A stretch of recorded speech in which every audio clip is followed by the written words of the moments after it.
Muscle building பண்ணுறவங்களுக்கு chicken and ஃபிஷ்ஷுக்கு அடுத்தபடியாக அவங்களோட ப்ரோட்டீன் கோல் அண்ட் டேஸ்ட்டை ஃபுல்ஃபில் பண்ண ஹெல்ப் பண்ணக்கூடிய ஃபுட்டு தான் ப்ரான்.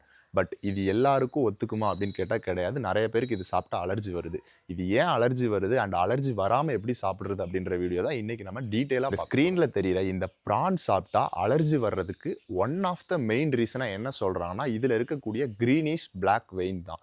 இந்த பார்த்தீங்கன்னா தெரியும், இந்த கருப்பு கலரில் இருக்குல்ல இந்த குடல் தான். ஆக்சுவலி இது வெயின் கிடையாது, இது வந்துட்டு அதோட குடல், இன்டெஸ்டைன்னு சொல்லுவாங்க. க்ளீன் பண்ணும்போது ப்ரானில் இந்த குடலை நிறையா பேர் எடுக்க மறந்துடுறாங்க, ஒரு சிலர் ஒழுங்காக எடுக்காமல் விட்டுடுறாங்க. இந்த குடல் வழியாக தான் இந்த ப்ரானோட chemical waste, food waste, toxins எல்லாமே வெளியில் போகுது. இதை நம்ம ப்ராப்பராக க்ளீன் பண்ணாமல் சாப்பிடும்போது தான் நம்மளுக்கு breathing issue, rashes, wheezing, stomach upset இந்த மாதிரி நிறைய ப்ராப்ளம்ஸ் வருது. வாங்க இதை எப்படி க்ளீன் பண்ணலாம், இதை எப்படி க்ளீன் பண்ணி கேட்டு வாங்கணும் அப்படின்றத கிறிஸ்டல் கிளியராக வித் வீடியோ எக்ஸ்ப்ளனேஷனோட பார்க்கலாம்.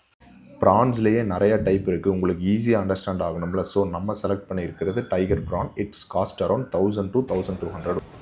க்ளீனிங் ப்ராசஸ் ரொம்ப சிம்பிள். ஜஸ்ட் மேலே இருக்கிற ஷெல் அண்ட் ஹெட்டை ரிமூவ் பண்ணால் போதும். ரிமூவ் பண்ணதுக்கப்புறம் இந்த மாதிரி வரும். இதுக்கப்புறம் தான் மெயின் பிக்சரே இருக்குது. ஸோ ப்ரானோட பேக்கில் இந்த மாதிரி கட் பண்ணிங்க அப்படின்னா அதுக்குள்ளே அதோட வெயின், அதாவது டைஜஸ்டிவ் ட்ராக், குடல் இருக்கும். ஸோ இதுதான் அது. இதை க்ளீன் பண்ண மறந்துடாதீங்க. ஸோ எப்படி க்ளீன் பண்ணுறாங்கன்னு தெளிவாக பார்த்து வச்சுக்கோங்க. நீங்கள் க்ளீன் பண்ணும்போது இல்லை கடையில் க்ளீன் பண்ணும்போது இதே மாதிரி கேட்டு வாங்குங்க.